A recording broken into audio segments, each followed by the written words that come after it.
Die spinnen ja wohl.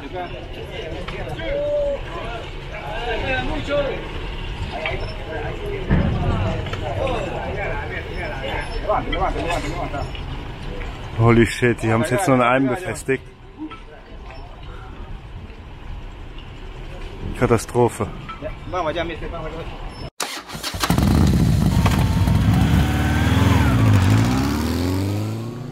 So, keine Ahnung, was ich mit der anderen Kamera, mit der anderen Batterie, besser gesagt, noch aufgenommen habe. Die war dann aus. Ich habe gefilmt, wie ich vom Schiff runtergefahren bin. Der wollte dann noch Geld haben, extra natürlich, aber ich habe ihm gesagt, das ist alles incluido, habe ihm kein Geld mehr gegeben. Ich meine, er geht dann leer aus, Pech. Aber ja, ich habe jetzt schon 100 hier bezahlt. Und jetzt bin ich hier zu dem Hafen gefahren, zu dem anderen, wo es nach Santa Rosa geht. Das muss ich jetzt machen. Ich bin zwar müde und habe keinen Bock auf nichts, bin nass bis auf die Unterhose, weil es so geregnet hat.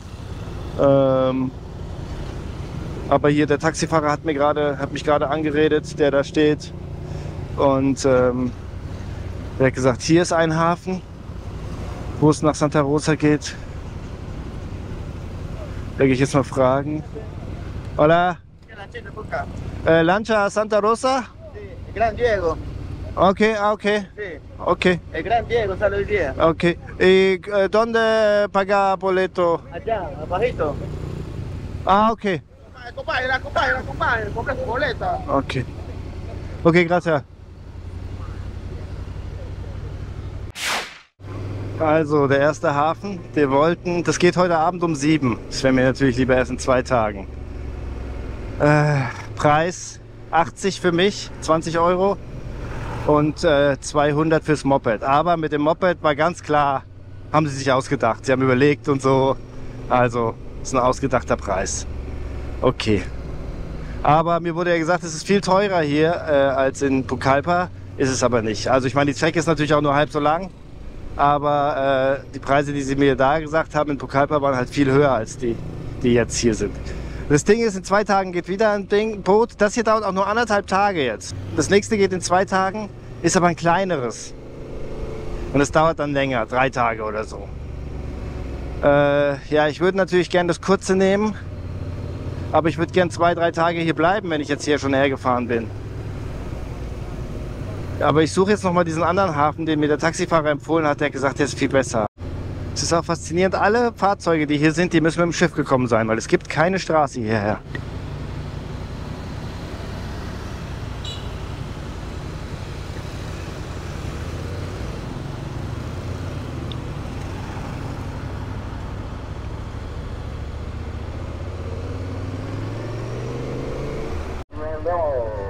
So, das hier ist der andere Hafen. Und es gibt ein Boot, das fährt morgen ab. Braucht 3 Tage, also doppelt so lang wie das andere. Aber es kostet 80 für mich auch. Aber 80 fürs Bike, hat sie da gesagt. Aber das war auch wieder so halb ausgedacht. Ich weiß nicht, ob es ausgedacht ist, aber ja, 80 und 200 ist halt ein Riesenunterschied. Morgen um 8 hätte ich einen Tag in Iquitos. Mir wären lieber 2, 3.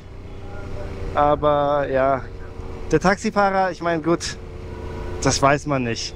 Der hat gesagt, es ist auf keinen Fall mehr als 3 Tage, weil der Amazonas hier groß und tief ist und man muss sich da keine Sorgen machen. Ich kann da nicht ins Risiko gehen mit dem Visum. Es ist heute der 14. Am 24. läuft es aus. Also ich habe noch 10 Tage Zeit. Theoretisch könnte ich 7 Tage hier bleiben. Und vielleicht riskiere ich das auch, dass ich dann das nächste Boot nehme. Mal schauen. Jetzt gucke ich erstmal, dass ich ein Hotel finde. Dann mal duschen ordentlich und so weiter. Mal Klamotten wechseln. All die Sachen. Oder? Oh? No, Alemania. Sí. Die fragen immer, ob ich Brasilianer bin. Aber hier merkst du schon, auch am Hafen können die Leute ein bisschen Englisch und so. Also, naja, sie können Hallo sagen. Aber das konnten sie in Pucallpa nicht zum Beispiel.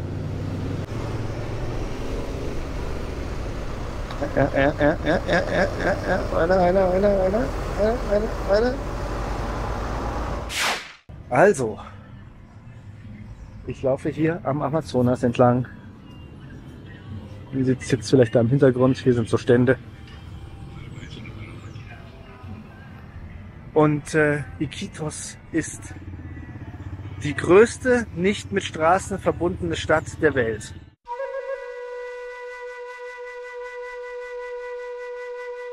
Es hat 150.000 Einwohner. Berühmtheit hat Iquitos erlangt in der Kautschukzeit. Denn Kautschuk, also Gummi wird daraus hergestellt, gab es früher nur in Südamerika, nur hier im Amazonasgebiet. Und das war die Hauptstadt des Kautschuks, der Kautschukproduktion.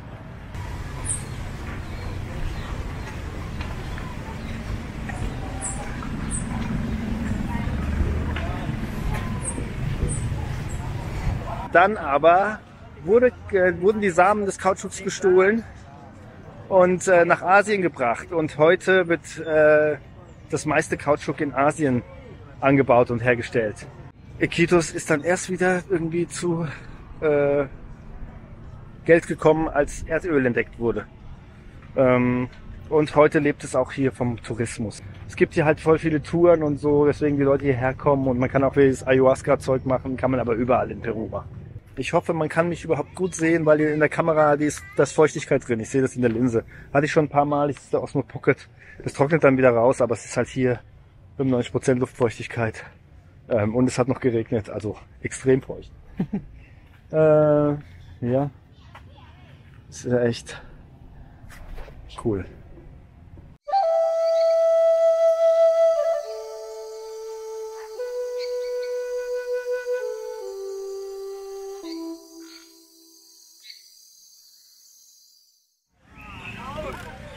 Einen schönen guten Morgen. Ich bin nicht mehr in Iquitos, sondern in Nauta. Ihr erinnert euch vielleicht an Nauta, haben wir gestreift mit dem Boot. Denn als ich gestern in Iquitos rumgelaufen bin, war es so, dass ja, an einer Tour wird man angelabert, ob man nicht irgendeine Tour machen will in den Dschungel. Und ja, das mache ich jetzt. Und zwar 2 Tage, eine Nacht. Wir sind mit diesem Bus gekommen, 2 Stunden schon. Da sind andere Gruppenmitglieder, alles Ausländer. Und jetzt von hier aus geht es jetzt mit dem Boot in einen Seitenarm des Ucayali River, wo ich von Pucallpa aus gekommen bin. Wie es genau abläuft, weiß ich noch nicht so genau, aber das werden wir sehen.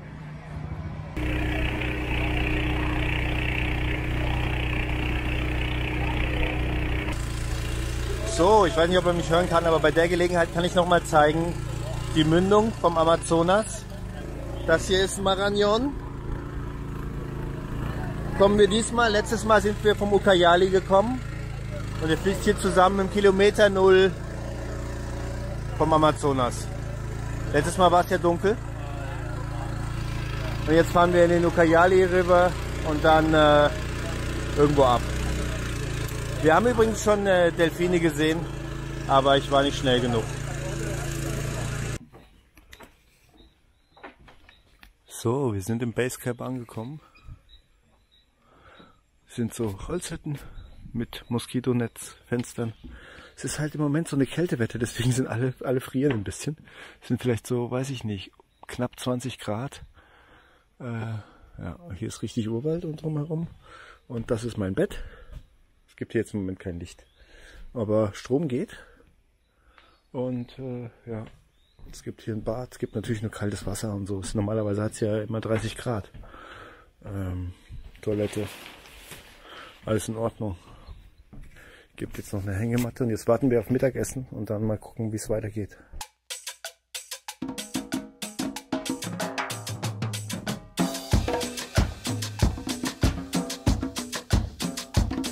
So, wir machen die erste Aktivität. Delfine angucken und ich weiß nicht, was wir noch sehen können. 2 Gruppen. Das ist das Boot.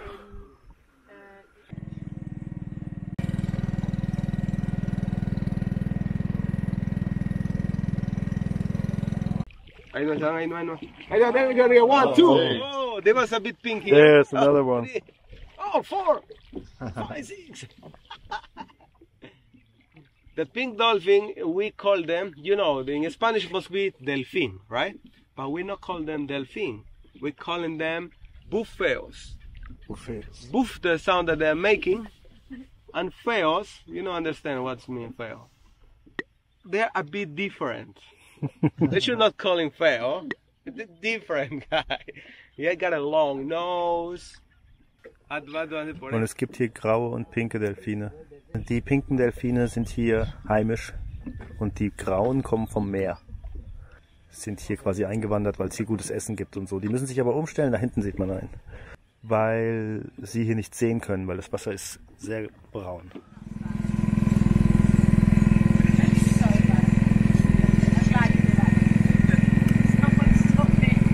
Da oben ist ein Faultier. It's common to find them in the riverbank. Okay. Because in the riverbank is growing the food what he eats.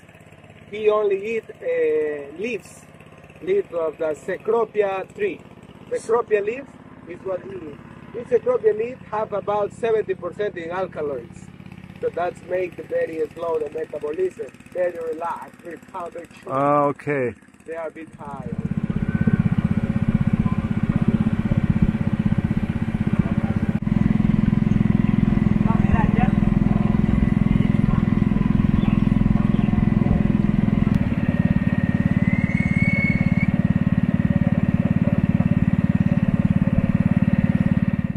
Hier jetzt Affen. Schwer zu sehen, nur dass der Baum wackelt. It's a squirrel monkey. They're always in big families, big groups. They are never stay in the same place. They always keep moving. Because, you know, they're big family, big group, they need a lot of food. And they're not eating banana, you know. Here the banana doesn't grow wild. You have to plant it. Yes? And the banana, you know, all this place is flooded area. The water kills the banana. Mm-hmm. So they're eating different things. They're eating insects, they're eating spiders, they're eating crickets, they're eating young leaves, they're eating...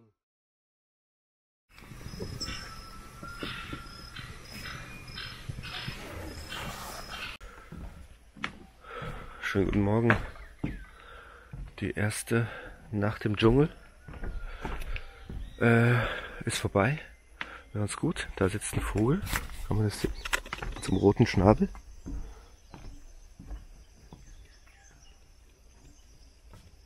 Krass, wie nah man kommen kann. Ja, es ist saukalt. Man ist hier im Amazonas-Dschungel und es ist kalt. Ja, deswegen trinke ich jetzt erstmal einen heißen Kaffee. Gleich gibt's Frühstück. Wir sind ja 2 Gruppen. Die eine Gruppe ist, glaube ich, um 6 Uhr schon irgendwie auf irgendeinen Marsch gegangen. Und wir frühstücken jetzt und dann gehe ich habe ja nur eine Nacht, gehe ich fischen. Und ja, Andrew und ich, wir sitzen da schon, trinken Kaffee. Andrew, mit dem teile ich mein Zimmer. Und heute Nacht, ich habe es nicht zugemacht, die Tür. Heute Nacht stand jemand im Zimmer und es ist wirklich, hier ist es stockdunkel. Stand jemand im Zimmer. Ich weiß nicht, ob sich jemand in der Tür geirrt hat. Das Ding ist halt, hier kann man sich ja irren. Aber da ist es nur eine Tür. Es ist eigentlich nur unser Zimmer. Ich weiß auch nicht. Ja, und gestern Abend gab es noch, nach dieser Fahrt mit dem Boot, gab es noch einen Nachtspaziergang im Dschungel. Haben Spinnen gesehen und ja, Schlangen haben wir keine gesehen, aber Spinnen und Frösche und Raupen und brutal geile, also Bäume und so.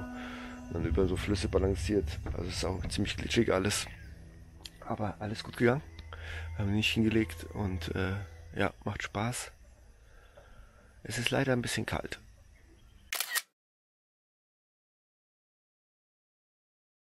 Was ich noch sagen kann über die Tiere, die es hier gibt. Hier gibt es schon eine Menge gefährliche Tiere und auch irgendwelche Schlangen. Also man kann nichts anfassen natürlich. Und Spinnen und so weiter, alles giftig.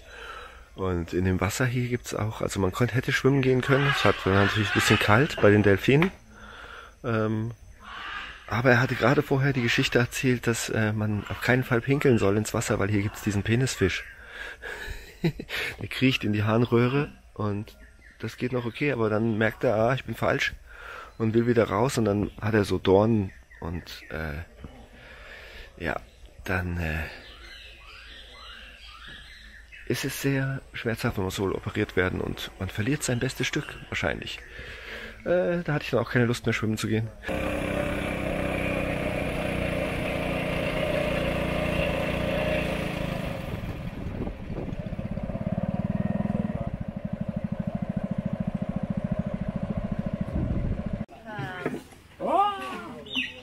Oh, super cool. Perfect. Don't freak out, okay? I would definitely freak out. Don't freak out. Don't make a noise. Is there a video? Oh no, buddy. Only one at a time. Yeah. I really love his style. Yeah, look how cool that is. He's just holding over his feet. And his tail. He's got his tail wrapped around the back. Oh, that's a like, good call. Oh! Ah! You want small? Everyone that's gone. Yeah! Cool. He's like, I need someone who trusts me. So, nachdem wir die Affen gefüttert haben, geht's jetzt für mich, weil ich bin der Einzige, der nur 2 Tage macht, fischen. Mal sehen, ob wir ein paar Piranhas aus dem Fluss kriegen. Das ist schon super cool hier. Man hört auch immer in der Ferne irgendwelche Geräusche und dann sagt er, ja, das sind die und die Affen und so weiter. Irgendwelche riesigen Vögel. Das ist super cool.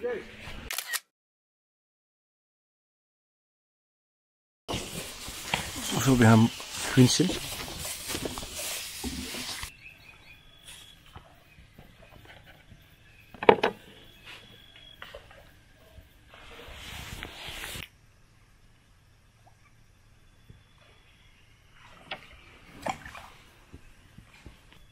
So, den ersten Köder hat er gegessen, ohne dass ich es gemerkt habe. Hat kurz gezuckelt, dann habe ich es rausgezogen, war weg. So, ich spüre sie immer da zucken, aber ich weiß nicht genau, wann man rausziehen muss. Entweder das Fleisch ist noch dran oder das Fleisch ist weg, aber ich habe keinen Fisch. Ja. So, er hat einen gefangen, ich noch nicht. Das ist so eine Art Wels oder sowas.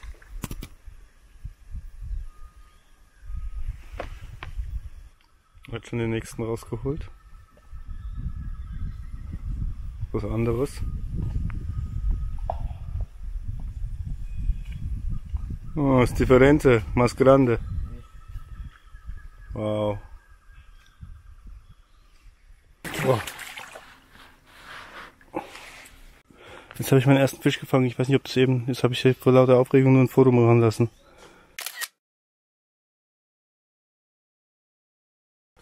Ganz schön schwer, den rauszuziehen. Großartig. Oh, ich bin hier dieser Matsch. Da kommst echt kaum raus. Ich bin hier richtig an. Ich stelle mich hier auch an. Naja. Okay, nochmal.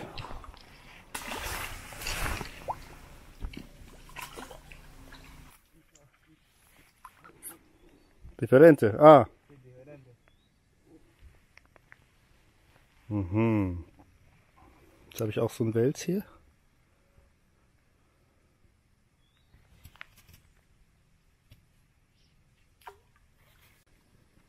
So, jetzt habe ich nochmal so einen anderen getigerten rausgeholt. Bei dem anderen hat er gesagt, muss man aufpassen, da sind die Flossen, haben Stacheln. Aber er hat gesagt, der hier ist jetzt nicht so gefährlich.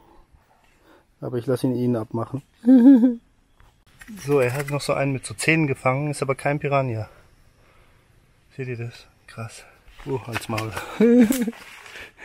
Und zum Großen hier noch. Ja. Hier sind so viele Moskitos, ich bin so komplett zerstochen, obwohl ich mich richtig eingesprüht habe. So, 5 Minuten haben wir noch. Versuche noch einen rauszuholen. So, das ist die Ausbeute von einer Stunde. Ich habe, glaube ich, 3 gefangen, den Rest hat er gefangen. Aber ich habe einen gefangen, den hat sonst keiner gefangen. Aber hier, mir gefällt natürlich der mit den Zähnen am besten. Und der hier ist riesig, den habe ich aber auch nicht gefangen. Ich habe den gefangen, so einen von denen und so einen. Ja. Und endlich ist die Sonne draußen. Muy bien, gracias. Es sind so viele Moskitos hier, ist krass. Und auch dieser Schlamm, da kannst du kaum stehen. Wenn du da stehst, bist du so eingesackt. Das ist echt wie im Indiana Jones Film.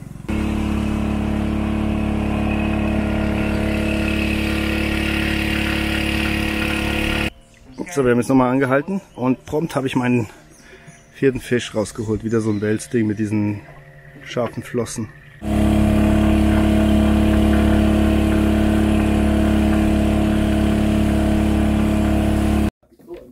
Hier ist der Fisch, den ich gefangen habe.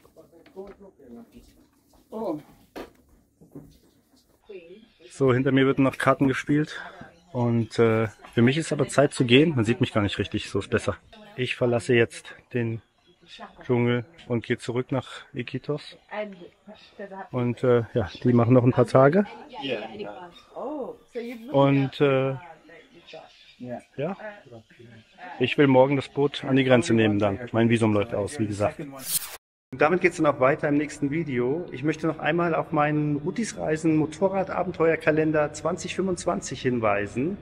Die ersten Kalender sind bereits angekommen und ich werde vor Weihnachten auf jeden Fall nochmal eine Fuhre rausschicken lassen und ihr könnt noch bis 1.1. bestellen.